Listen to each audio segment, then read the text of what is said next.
Hi golfers, Nick here for Nick Taylor Golf. It's Friday, so welcome to another lesson on golf tips. This week in golf tips, we're going to talk about the hand path in the golf swing. Not only is it important to draw and shape the golf ball, but it's also so important for contact and controlling the low point of the golf swing. In this week's video, we're going to take a look at one of my lessons this week. We're going to take a look at what we did in the lesson to help her play better golf. So first up here, we're just going to take a look at Priscilla's swing. Now, she's quite a new golfer. She's been playing a couple of months now. She's taken a few lessons. She's quite powerful. She's a good hard worker. She enjoys the golf. So let's take a look at her swing here. So just going to play it out sort of normal speed a couple of times just so you can see it. So looks pretty good swing, but you can see with that circle around the head there, you can see her head's moving around quite a lot. And the issues we had in her swing was more contact issues in this lesson. So this is a lesson that we did this week. We worked a little bit on her swing so far up until this point. We've done a bit of work with the driver as well. But just playing it out here, you can see how much the head moves. So we're going to talk today about where to start and how to improve your golf here. So first of all, we're going to take it to the impact position. So as Priscilla hits through the golf ball here, you can see from both camera angles, the head position is out the circle, and her contact was hitting the top of the ball, so she was thinning the golf ball. So where do we start? Okay, so you'd think, okay, natural position here to start would be to just focus on the head, but actually there's quite an important detail that relates to why the head moves in a certain way. It's not just as simple as keep your head still, keep it in the circle, and you're going to hit better shots. There's more to it than that. So now we're going to take a look at the swing in a bit more detail. Why was the head moving in such a way? So on the screen here, we've got a couple of extra lines here. We've got one on the shaft, we've got one just above the elbow. These are key checkpoints for the golf swing. You look at the best players in the world, they might not take the club back between these lines, but they find those lines on the way down. It's kind of like the swing plane for the golf club. We use it as kind of reference points for the grid lines that we use here. So on the bay here at GOLFTEC, where Priscilla's hitting her ball, there's a line there for the hands, and then a line for the club and the hands as it moves through into the finish, and there's also a line there for the left shoulder and then a line there for the ball position. So the grid is built into the mats here, they're drawn into the mats. So when we're practicing, we're going to talk about that in a second, but let's take a look at Priscilla's swing now as she goes back into the backswing here. So as she starts to get up to position 3 with the left arms parallel, the arms start to lift. You can see the hand path moves outside of that top line, which is just above the elbow plane line. At the top of the swing here, you can see her head's lifting up, her left arm's quite high. Now when she starts back down here, you can see her hand path is outwards. So by this stage here, you'd expect that hand to be inside of that top line there. And you can see where the hand path is and where the club is. As we continue the swing down, you can see the hand path here starting to move out, and the club moves out as well. You can see the club shaft here is going through her right ear at this stage, so it's so far off plane. Something has to give here. Something has to happen for her to hit the golf ball. She's got quite a good coordination. So her way of hitting the golf ball here is by pulling upwards with her head, and then she'll start to uncock her wrist downwards to hit the golf ball. So as you can see here, it makes it very difficult to control, and she was still topping the golf ball when she did this. So sometimes this may work. She may connect with it and hit a good shot. And I know you guys out there, a lot of times, sometimes you play well, sometimes you don't. A lot of it's down to timing. So for Priscilla here, we had to make her swing better by changing her hand path, because this was the whole root cause of the problem, was the fact that her hand path was so far out here. She had to make space for that club as it come down. So in this lesson here, we had to work on something to help her hit the golf ball better. And even into the finish here, you can see the head comes up out of that circle quite a lot. So we know the head's moving around a lot, and we know the hand path is out as it comes back down. So the key is to know where to start when you're having a lesson and when you're working on your golf swing. So using the stack and tilt system here at GOLFTEC, I knew that the first thing we had to do was improve her contact, and I knew the result of her head moving wasn't just because she moved her head, it was more to make space for the golf club. We saw there in the downswing where her hand path was as it came down so far outwards that to hit the golf ball through there, something has to give.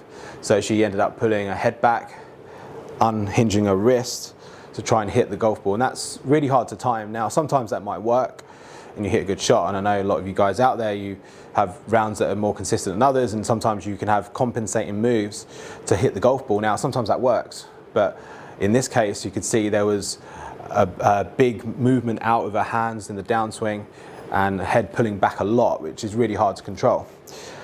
So this is why we have the grid system. So I've talked about this a lot in various videos, just quickly go through this now. So as I set up to the golf ball here, my club is angled to the ground. So when I swing the golf club, this hands and club move around the body in an arc or a circle. If the golf club was completely upright, then the swing plane would move in a straight line. So as we play golf with an angled club, bent over, the swing plane doesn't go up and down in a straight line. It moves around the body in the backswing and in the follow through. So these lines here on the mat, I'll talk about these a lot. The outside one here represents the club path. The inside one represents the hand path. So in the backswing, the hands and the club have to move inwards around the body, stay inwards on the downswing, and then back inwards on the follow through. Now you may think that some golfers take the club back quite upright, some do, and some of the best golfers in the world, they actually, from there, they would actually reroute the club. The easiest way to do it is to try and stay on plane for as long as possible in the golf swing. So we could see there with Priscilla's swing, right from the off really, the hand path started to move out and upwards. It wasn't because of necessarily the way she turned her body. She still turned a decent amount. She just had this habit of lifting up and the left arm going very high in the backswing. Now on day one when we started, that was even higher, but 2 or 3 lessons down the line, it's still getting too high. It's something you struggle with every club in the bag, not just the irons. So once the left arm is above the shoulder plane, from there it's very difficult to drop that club inwards into that swing cone on the downswing, which is basically the grid. The hand path and the club path should be inwards at position 5 here when the left arm's parallel. If you video your swing from the side view here and your hand path is so far out that you can't see the outside of your forearm, your hand path is way too far off the grid. So effectively, instead of swinging on these lines, you're swinging outside of these lines as you come back down. And then from there, you have to make compensating moves. This club is designed to swing on a particular angle. So as soon as you deviate from the angle, something else has to give. So we saw there in Priscilla's swing, as soon as you got down to between 5 and 6, which is when the shaft's parallel, you can see her wrist starting to unhinge and her head lifting up. And that was happening very quickly, and a lot of the time she was topping the golf ball. So in an ideal world, you'd keep your head stable and the hands and the club moving around the body on the backswing and into the follow through. Now, where do we start? So we identified the hand path as the culprit, but also we had to get the feeling for the head movement. So let's take a look now at Priscilla's after swing to see what the difference was and what we worked on in the lesson. So check this out. This is Priscilla's before swing and her after swing from the lesson. So on the right hand side here, this is the after swing. You can see I have a noodle there for a head position. I also have a noodle here for a hand path as well, and this is quite important. Sometimes in GOLFTEC in the bay here, we set up the angle for the swing, but I wanted to use this for a hand path because I knew that this is really key for her to improve her golf. The fact that her hands move so far outwards in the downswing, we've got to change that. You can sometimes find a way to get the club to go under the noodle without moving the hand path inwards as much, and that's what I was wary of in this particular lesson. This is why I'm holding the noodle like that. So let's take a look at the golf swing now. So in the backswing, the head position's better. Obviously I'm holding the noodle there, and also a hand path is slightly deeper. You can see the checkpoint for the top of the backswing would be to get this arm across the line of the shoulders. You can see now how the butt of her club there is on that top white line, which before it was quite a long way away from that line. So her left arm's lower, her right elbow's tucked in more. Now, watch what happens in the downswing from here. So in the original swing, we saw where the club was at position 5, which is when the left arm is parallel to the ground. So look at the difference here. First of all, you can actually see the outside of her left arm. In the original swing, all you can see is her hands are so far out, and then the shaft there kind of goes through her neck. Now it's going through kind of the upper part of her right arm. So big difference here at position 5, and then as we lead into the rest of the downswing here, you can see the hand path difference here is ridiculous. So she's gone way outside to somehow finding between those two lines. This is a remarkable change, and you can see the difference in where the hands and the club are at this stage, but more importantly, look at where that head position as well. And you can see coming into impact here, she doesn't have to do anything too funky with her wrist or her head to hit the golf ball. She basically keeps that head in the circle. You can see at the point of contact here, how the club now stays inside of those lines, whereas before it was very high. and check out the head position as well. So certainly massive improvement there.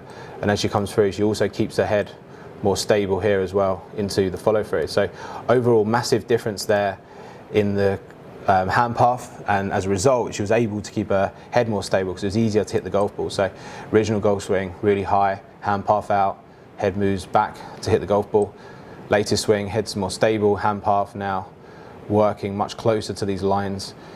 This one was a little bit on the toe, but actually really good swing, and it was amazing the difference just watching her hit golf balls. Here the contact was so much better in these after swings. So really great lesson there from Priscilla. Hopefully she can keep it up and keep playing good golf. So you can see that huge difference from Priscilla, and the key was really me holding that noodle outside of her hands there was really keeping her hands working inwards in the backswing and into the downswing, and combined with keeping the head stable was key there. So I thought that was a really interesting lesson to, first of all, for you guys to understand that sometimes you can see something happening in your swing, like you can see that head lifting up at impact and topping the golf ball, but there may be a reason for that, and that's why I think it's so important that you get help from a GOLFTEC or a stack and tilt instructor to help you, because they can help identify the reasons why certain things happen in your swing. So thanks for watching, golfers. Hopefully you enjoyed the video. If you've got any comments on that, anything that you struggle with in your swing in terms of the head movement or the hand path, it just shows you how important it is to stay on the grid. So thanks for watching, golfers, and I'll see you again next week for another video.